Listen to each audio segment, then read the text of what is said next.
Prawns పచ్చడి, రొయ్యల పచ్చడి వేసేసింది మమ్మీ. ఎంత బాగుందో అసలు, అన్నీ పర్ఫెక్ట్గా పడ్డాయి. ఉప్పు కారాలు అన్నీ పర్ఫెక్ట్గా వేసింది మమ్మీ. ఫ్రెష్ అల్లం వెల్లుల్లి పేస్ట్ అయితే నూరైతే వేసుకోర్రి. బయట పెట్టుకుంటే 4 రోజులు, ఫ్రిడ్జ్లో పెట్టుకుంటే 3 months అయినా మంచిగా ఉంటుంది కదా మమ్మీ. మంచిగా సూపర్ అసలు. ఇగో ముక్క కూడా సాఫ్ట్. ఇగో ఇట్లా చేతితోటి ఉంచితే ఉనుగుతుంది. ఇగో ముక్క కూడా సూపర్. బాగా గట్టిగా కాదు,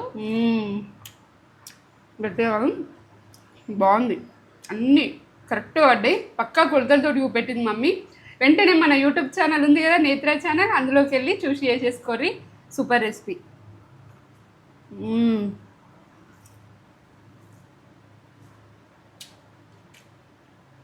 సూపర్ ఉందా మమ్మీ, మస్తు చేసినావు. బాగుంటుంది, మంచిగా ఉంది.